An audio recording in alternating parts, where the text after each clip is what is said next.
Alegrei-me quando me disseram: vamos à casa do Senhor. Com este versículo eu quero cumprimentar a todos com a paz do Senhor Jesus. Evangelho de Marcos, hoje com a ajuda do Senhor, estaremos encerrando o capítulo de número 9. Então, Marcos, capítulo 9, verso 42 a seguir. E quem fizer tropeçar a um destes pequeninos crentes, melhor lhe fora que se lhe pendurasse ao pescoço uma grande pedra de moinho e fosse lançado no mar. E se tua mão te faz tropeçar, corta-a, pois é melhor entrares maneta na vida do que, tendo as duas mãos, ires para o inferno, para o fogo inextinguível, onde não lhes morre o verme, nem o fogo se apaga. E se teu pé te faz tropeçar, corta-o. É melhor entrares na vida aleijado do que, tendo os dois pés, seres lançado no inferno, onde não lhes morre o verme, nem o fogo se apaga. E se um dos teus olhos te faz tropeçar, arranca-o.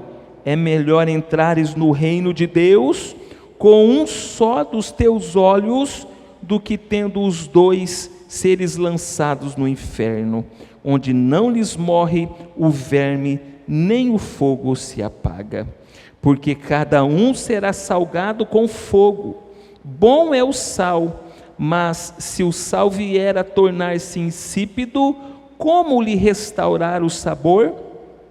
Tende sal em vós mesmos e paz uns com os outros. Amém? O título da minha pregação nesta noite é: evite tropeços, tá bom? Evite tropeços.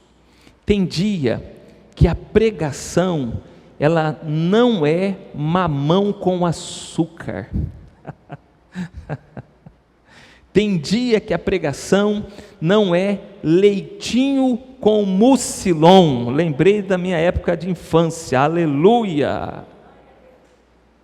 Tem dia que a pregação, ela é uma advertência severa.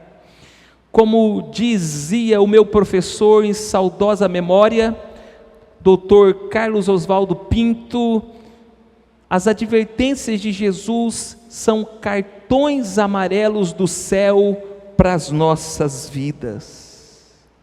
As advertências do Senhor Jesus em toda a Bíblia, não só aquela que Ele mesmo nos deu, mas também aquelas advertências que Ele usou os profetas, os apóstolos para nos dar, tem como objetivo proteger a mim e a vocês do perigo, do mal, do pecado e, indubitavelmente, da morte eterna, do inferno por consequência. É como o médico que consulta o seu paciente e, depois de dar uma olhada nos exames, percebe que o pulmão dele está quase que todo contaminado. E então o médico honestamente olha para o seu paciente e diz: se você quiser viver mais um pouco, você precisa parar de fumar agora. Você precisa deixar o tabaco agora. Se você quiser viver mais um pouco, se você quiser continuar a ter um pouco de pulmão, você precisa parar de fumar agora. Jesus é o médico de nossa alma. E como médico da nossa alma, Ele faz advertências para nós, para que nós tenhamos vida, uma vida com Ele aqui nesta terra, mas uma vida eterna com Ele, para sempre com Ele. No texto que nós lemos, Jesus está ainda longe da multidão e próximo dos seus discípulos. Se você olhar para o capítulo 10, Marcos faz questão de marcar que Jesus ainda estava a sós com os seus discípulos. Versículo 1 do capítulo 10 diz o evangelista: levantando-se Jesus, foi dali para o território da Judéia, além do Jordão. E outra vez as multidões se reuniram junto a ele, e de novo ele as ensinava, segundo o seu costume.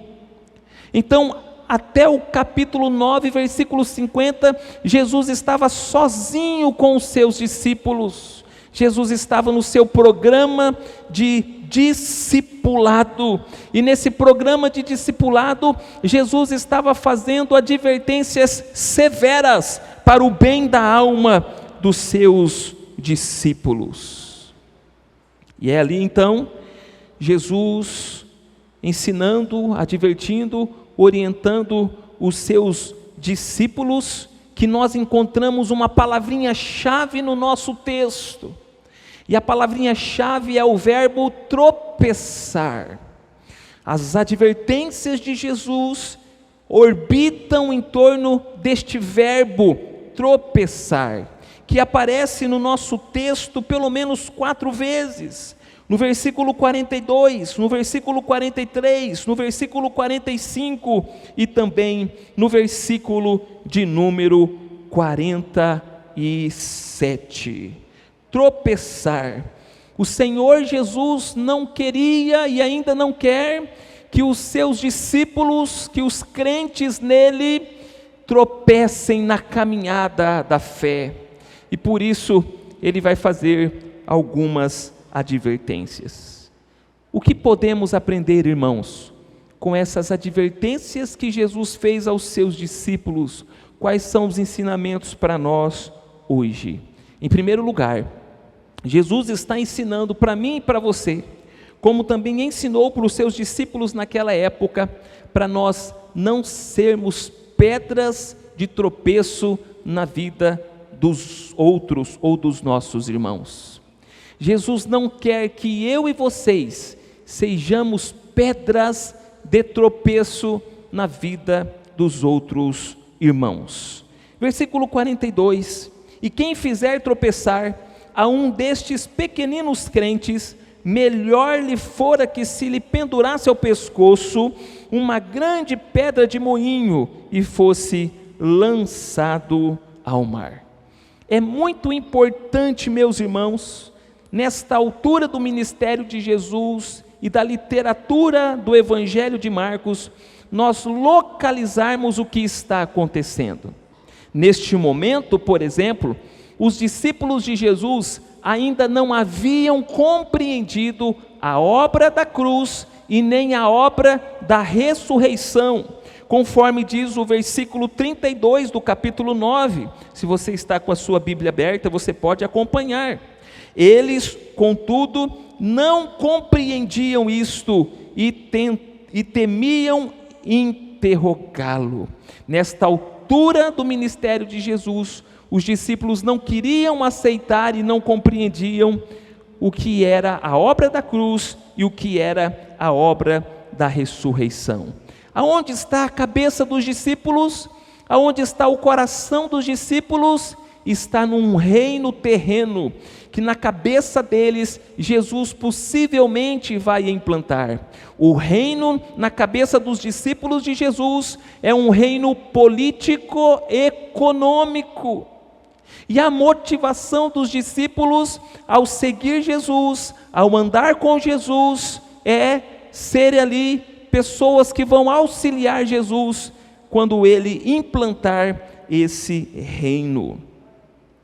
Então, nós percebemos que no coração de alguns, talvez não de todos os discípulos, há uma sede pelo poder, há um desejo de estar junto ao primeiro escalão do governo, do reino, da administração pública de Jesus. Por isso, eles estão discutindo entre eles sobre quem será o primeiro, sobre quem será o maior. Versículo 34 do capítulo 9 diz: mas eles guardavam em silêncio, porque pelo caminho haviam discutido entre si sobre quem era o maior. E ele, assentando-se, chamou os 12 e lhes disse: se alguém quer ser o primeiro, será o último e servo de todos. A sede pelo poder, a sede por saber quem será o primeiro-ministro, quem será o ministro-chefe da Casa Civil, quem será o ministro da Economia, quem será o ministro dos Transportes, estava presente no coração dos discípulos. E isso estava causando, irmãos, uma divisão interna no colégio apostólico. Isto estava causando problemas relacionais ali no colégio apostólico do Senhor Jesus. É por isso que no versículo de número 50, na parte final, Jesus está dizendo: tende sal em vós mesmos e paz uns com os outros. A sede pelo poder estava criando uma contenda, estava criando uma rachadura no colégio apostólico. E Jesus então faz uma reunião de emergência, fica sós com os 12, para reparar este problema na vida dos discípulos do Senhor Jesus. Meus irmãos, a sede pelo poder faz com que muitas coisas ruins aconteçam, e Jesus quer evitar este problema. Tem um livro aqui do Richard Foster, se chama Dinheiro, Sexo e Poder. Queria pedir licença para você, porque ele faz uma citação aqui sobre o poder que eu queria compartilhar com vocês. Ele diz assim: se o dinheiro nos atinge em nossas carteiras e o sexo nos atinge no nosso quarto, o poder nos atinge em nossos relacionamentos. Ele exerce profundo impacto sobre os nossos relacionamentos interpessoais, nossos relacionamentos sociais e o nosso relacionamento com Deus. Nada nos toca mais profundamente para o bem ou para o mal do que o desejo pelo poder. O poder pode destruir ou criar. O poder que destrói exige ascendência, requer controle absoluto. Ele destrói relacionamentos, destrói a confiança, destrói o diálogo, destrói a integridade. E isso é uma verdade, quer olhemos para o macrocosmo da história humana ou a partir do microcosmo de nossas próprias histórias pessoais. Como é que o poder destrói? Richard Foster pergunta: como é que o poder destrói? Ele diz: pense no Éden, pense em Adão e Eva no paraíso, tinham acesso a todo o prazer, todo o encanto, tudo que era necessário a uma boa vida. Todavia, queriam mais do que isso, estenderam mãos ávidas em uma correria precipitada para ser como Deus, para conhecer o bem e o mal. O pecado do Éden foi o pecado do poder. Eles queriam ser mais, ter mais, conhecer mais do que deviam. Não se contentaram em ser criaturas, queriam ser deuses. Esse espírito nos traga por dentro, não é verdade? Para nós jamais basta o gosto de ter um bom trabalho, nada disso. Precisamos obter a supremacia, precisamos possuir, precisamos acumular, precisamos conquistar. O pecado do poder é o desejo de ser mais do que aquilo para o que fomos criados. Desejamos ser deuses. Jesus está colocando os discípulos nos seus devidos lugares, e Ele está dizendo, conforme diz o versículo de número 35, se alguém quer ser o primeiro, será o último e servo de todos. É nesse contexto que Jesus adverte severamente os seus discípulos para que eles não sejam tropeços na vida de outras pessoas. Que aqui no texto, versículo 42, Jesus diz: e quem fizer tropeçar a um destes pequeninos crentes. Quem são os pequeninos crentes?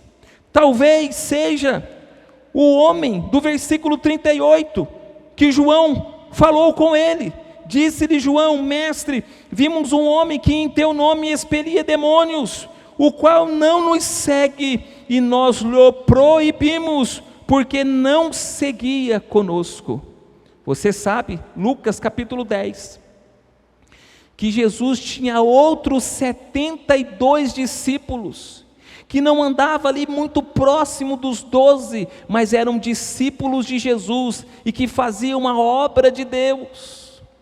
Quando a gente tem sede pelo poder, e a gente vê pessoas ao nosso derredor crescendo, a gente já cria reservas, a gente já cria barreiras, e por causa da sede do poder, nós queremos proibir estas pessoas de fazerem aquilo que Jesus disse para elas fazerem. Jesus disse: não proíbam.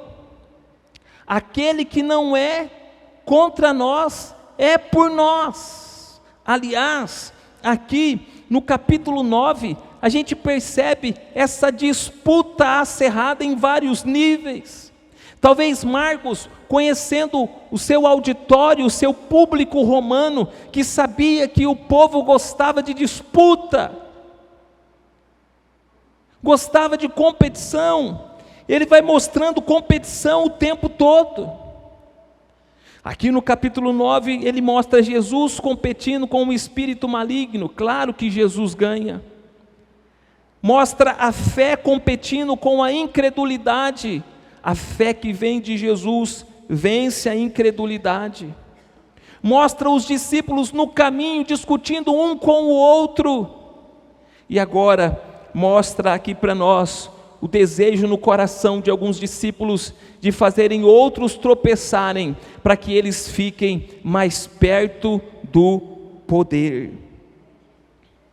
Interessante, a palavra tropeçar no grego é escandalizo, que significa impedir. Essa palavra era usada quando alguém colocava pedras no caminho para impedir a passagem e o progresso de outras pessoas. Jesus está dizendo, parafraseando o versículo de número 42, vocês não devem ser pedras na vida de outras pessoas, mas se vocês insistirem em serem pedras na vida de outras pessoas, seria melhor vocês amarrarem uma pedra de moinho no pescoço de vocês e serem lançados ao mar. Jesus está dizendo, se vocês continuarem com esse desejo no coração de vocês, esse desejo pecaminoso de separar os meus pequeninos que creem em mim, os meus pequeninos que seguem em mim, melhor lhes fora que vocês nunca tivessem nascido. Impedir os pequeninos crentes de Jesus, seguirem Jesus, fazer a obra de Jesus, caminhar em Jesus, cultuar a Jesus, se relacionar com Jesus, avançar no discipulado com Jesus, é colocar-se contra a obra da cruz, é se colocar contra a vontade de Deus, que amou o mundo de tal maneira, para que todo aquele que nele crê, não pereça, mas tenha a vida eterna.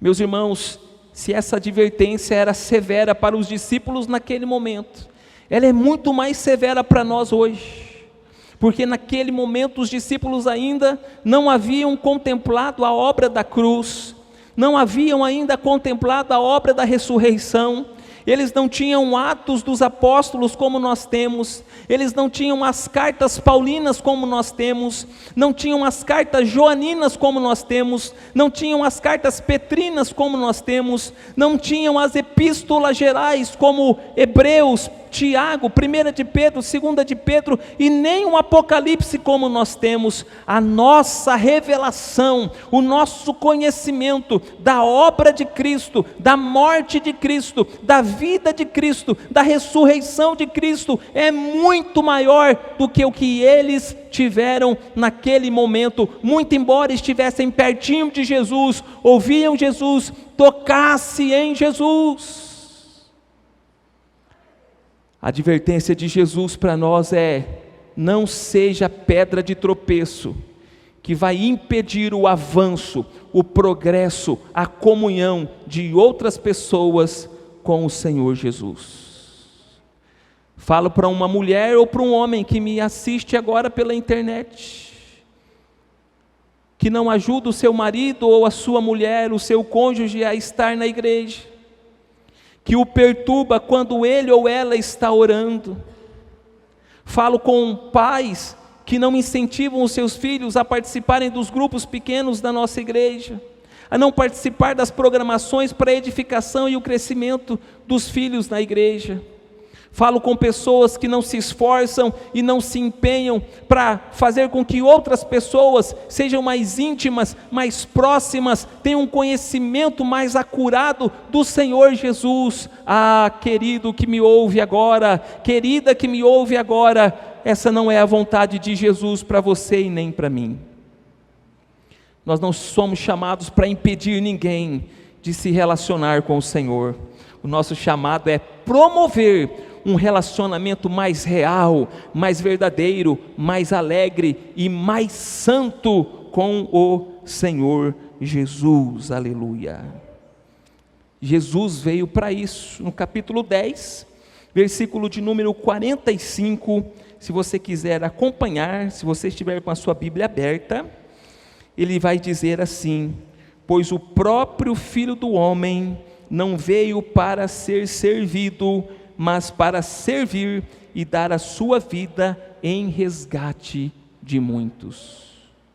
Nós não temos o direito, nós não temos a autorização, nós não podemos ter a arrogância de sermos pedra de tropeço na vida de quem quer servir a Jesus. Quem diz amém para essa palavra?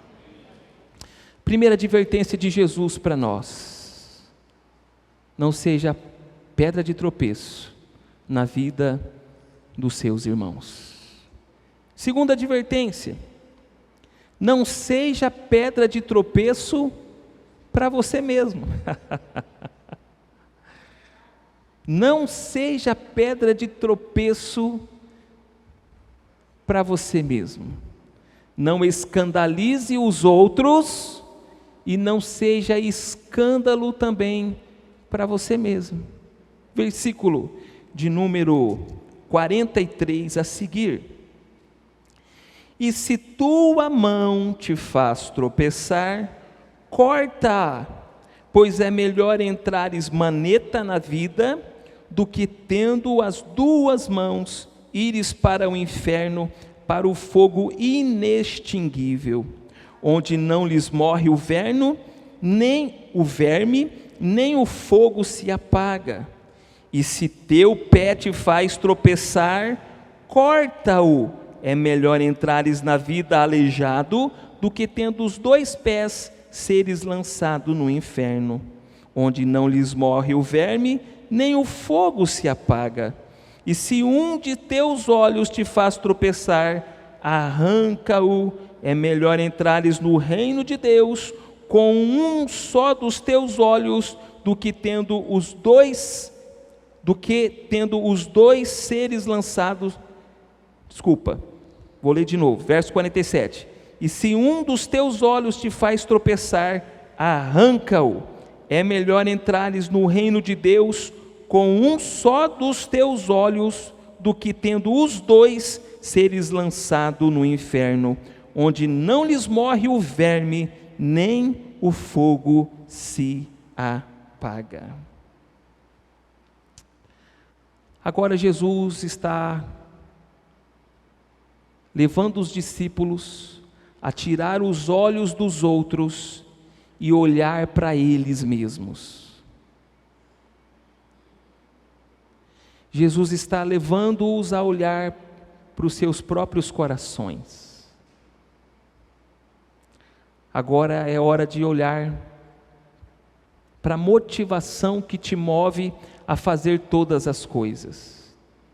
E Jesus vai usar aqui 3 elementos, 3 membros do nosso corpo. Ele vai usar as mãos, ele vai usar os pés, ele vai usar os olhos. As mãos representam tudo aquilo que eu faço. Os pés representam como eu caminho nesta vida. E os meus olhos, tudo aquilo que o meu coração deseja nessa vida. Você compreende? As minhas mãos representam tudo o que eu faço nesta vida. Os meus pés representam a minha caminhada nesta vida.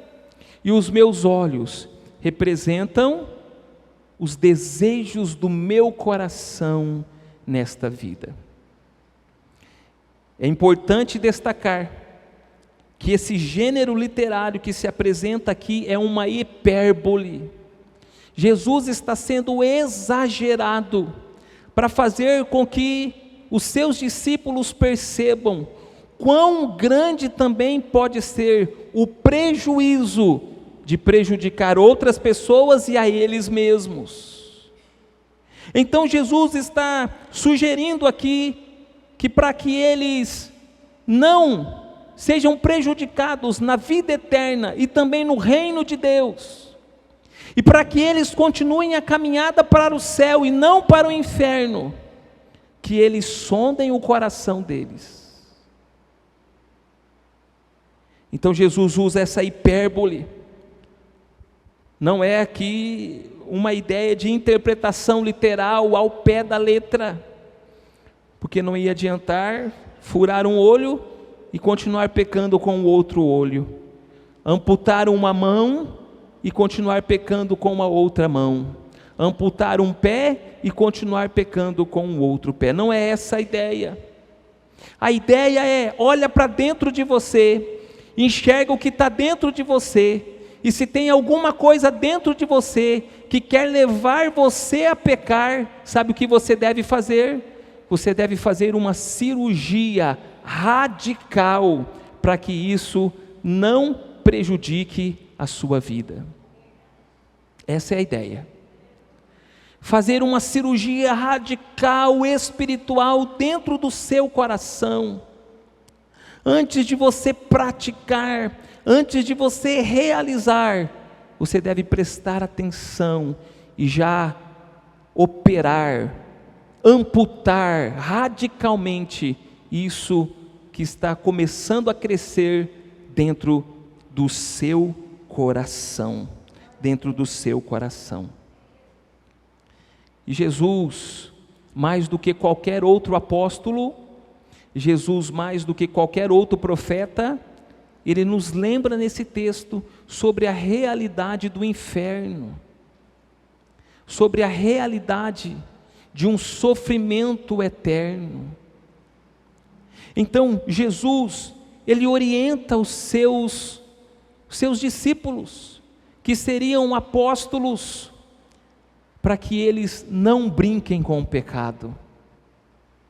Porque se no versículo de número 42, é possível que os discípulos queriam separar as pessoas de Deus, fazendo-as tropeçar, escandalizando-as, agora eles mesmos têm o potencial de tropeçar, de serem escândalo para eles mesmos e viverem separados de Deus. A advertência tem como objetivo o enfraquecimento dessas ideias, o enfraquecimento dessas motivações. Então Jesus está dizendo: se for necessário, seja radical. se tem alguma coisa que está separando a sua alma de Deus, se tem alguma coisa que está separando o seu relacionamento do relacionamento com Deus, prejudicando você na sua caminhada espiritual com Deus, você deve ser radical. É isso que Jesus está ensinando aqui. Se há alguma prática na minha vida, alguma prática na sua vida, que está interrompendo aquela comunhão gostosa, a graça maravilhosa de Jesus, a unção de Deus sobre a sua vida, então isso deve ser amputado das nossas vidas. É isso que Jesus está dizendo. Jesus está dizendo: não brinque com o pecado. Jesus está dizendo: nenhum sacrifício é grande o suficiente diante do grande sacrifício que eu vou fazer para vocês. Então, se o meu sacrifício é entregar a minha própria vida na cruz do Calvário, para que vocês tenham a vida eterna, se for necessário, ampute uma mão sua para você continuar no reino. Se for necessário, ampute um pé seu para você continuar no reino. Ampute um olho seu para você continuar no reino. Nenhum sacrifício nosso, irmãos, aqui na terra se compara, se aproxima ao sacrifício de Jesus. O sacrifício de Jesus, é bom deixar claro, é um sacrifício para nossa salvação. E o nosso sacrifício é um sacrifício para nossa santificação. Nós precisamos nos sacrificar, renunciar, tomar a cruz de Cristo, negar a nós mesmos muitas vezes, para nós continuarmos no caminho da salvação, no caminho do relacionamento com Deus, no caminho na comunhão com o Espírito Santo, no caminho da bênção do Senhor. É isso que Jesus está ensinando para nós aqui. Agora, Jesus, Ele nunca nos enganou, não poderia, porque Ele é o caminho, Ele é a verdade e Ele é a vida. Então, ali naquela reunião com os discípulos, olhando nos olhos deles, Ele diz assim, verso de número 49, porque cada um será salgado com o fogo. Essa expressão, desse primeiro fogo que aparece, e desse primeiro salgamento que acontece, é uma referência aos sacrifícios que aconteciam lá no Antigo Testamento. Uma carne, antes de ser oferecida no holocausto, ela era salgada e depois queimada. Se Deus recebesse o sacrifício, então o fogo viria e consumiria aquele holocausto. Se Deus não recebesse o sacrifício, o fogo não viria e lamberia aquele holocausto. Você deve se lembrar daquele episódio tão famoso nas Escrituras, de Elias e os profetas de Baal. Quando os profetas de Baal gritavam e fazia toda a parnafernália para que o fogo viesse sobre aquele holocausto, nada aconteceu. Mas quando Elias clamou ao Senhor, então o fogo veio e lambeu aquela oferta, aquele sacrifício que foi oferecido para Deus. O que Jesus está dizendo aqui é: se vocês são os meus discípulos, se vocês serão os meus apóstolos, vocês precisam entender que mais cedo ou mais tarde na vida de vocês, vocês serão provados, e na hora da provação, você vai ter que fazer um sacrifício. Você vai ter que oferecer um sacrifício para Deus. Ou você será aprovado, ou você será reprovado. Cada um de nós sabe aonde o sapato aperta. Cada um de nós sabe o nosso ponto de tensão e de tentação. Nessa hora a gente tem que abrir mão daquilo, se a gente quiser agradar a Deus.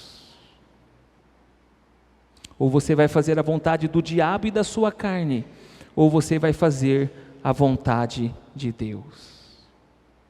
No doutorado, um professor meu contou uma história de um aluno que começou a entregar os seus trabalhos manuscriptamente. Mas o curso não aceita trabalhos escritos à mão. E o professor chamou o aluno para conversar. Por que você está escrevendo o seu trabalho à mão? Se a sua letra fosse bonita, até que dava para aceitar, mas eu não entendo quase nada que você escreve. E o aluno abriu o coração e disse: professor, eu sou muito tentado a olhar pornografia, quando eu estou sozinho com o meu computador ligado. Então eu fiz um pacto com Deus. Todas as vezes que eu entrar na minha casa, ou estiver num hotel, ou num quarto sozinho, eu jamais vou abrir o meu computador. Por isso eu entrego os meus trabalhos escritos à mão. O professor olhou para ele e falou assim: daqui para frente você só tira 10 comigo.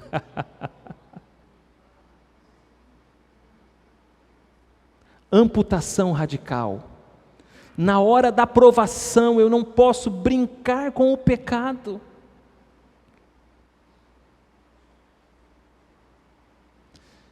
Na hora da tentação eu tenho que estar ciente no meu coração que quero dizer sim para Deus e não para o diabo, não para o mundo e não para o pecado. Então esse é o primeiro salgamento e o primeiro fogo.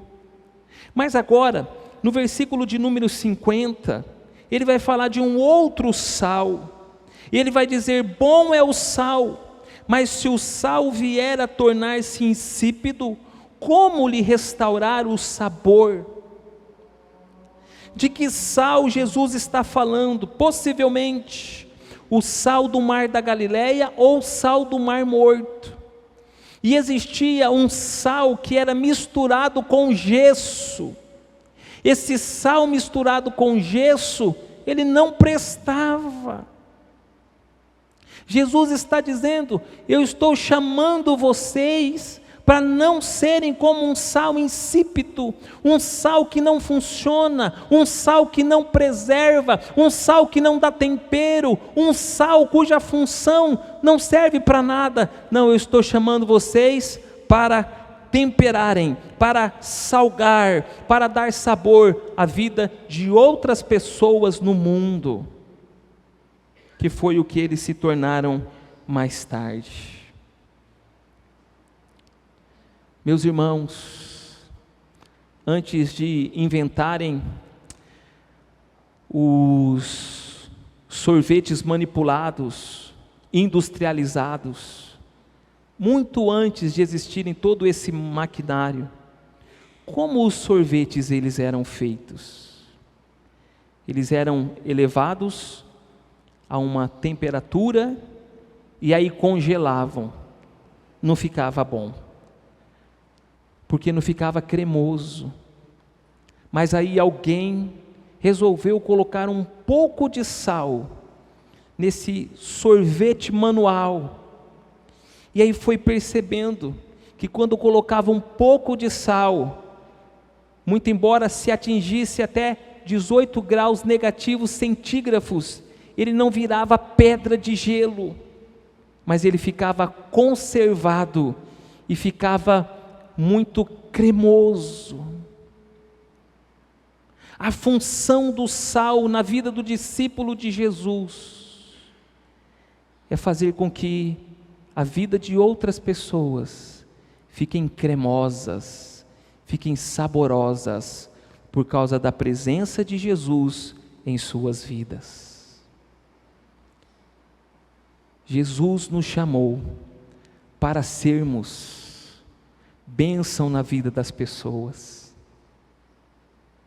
Jesus resgatou a mim e a vocês, para nós alavancarmos as pessoas, para nós fazermos as pessoas crescerem, para nós edificarmos a vida das pessoas, para nós treinarmos estas pessoas, discipularmos estas pessoas e elas serem bênçãos na vida de outras pessoas. Jesus está trabalhando no caráter, na alma, na vida dos discípulos, para que eles sejam grandes bênçãos na vida de outras pessoas.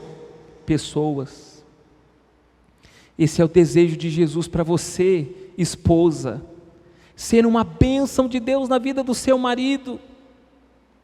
Seu desejo de Deus para você, homem, para que você seja uma bênção de Deus na vida da sua esposa. Pais, é o desejo de Deus que nós sejamos bênção na vida dos nossos filhos. Irmãos em Cristo Jesus, nós somos mais do que membros da segunda igreja presbiteriana renovada de Maringá, nós somos discípulos do reino de Deus. E aonde nós colocarmos a planta dos nossos pés, o Senhor espera que ali nós levemos sabor, nós levemos segurança, nós levemos preservação para a vida das pessoas. O mundo está putrificado, mas quando o sal de Jesus, por intermédio de você, chegar àquelas pessoas, meu querido, minha querida irmã, eles serão preservados do inferno, eles serão preservados da morte eterna, e eles serão então servos e servas do Senhor Jesus. Deus tem um plano para nós, meus irmãos, e o plano não é de maldição, o plano é de bênção na presença de Jesus. Deus quer que você seja bênção na vida das pessoas. O que nós aprendemos com as advertências de Jesus nesta noite? Nós aprendemos que nós não podemos ser pedra de tropeço na vida dos nossos irmãos. Melhor não existíssemos se isso acontecer. O que nós aprendemos com as advertências de Jesus? Que nós não devemos ser pedras de tropeço para nós mesmos, na nossa caminhada com o Senhor Jesus. Na caminhada da fé, Jesus quer que nós continuemos em pé, até que cheguemos a desfrutar para sempre a vida eterna com Ele. Que Deus nos abençoe e que Deus nos ajude a sermos bênçãos na vida de outras pessoas.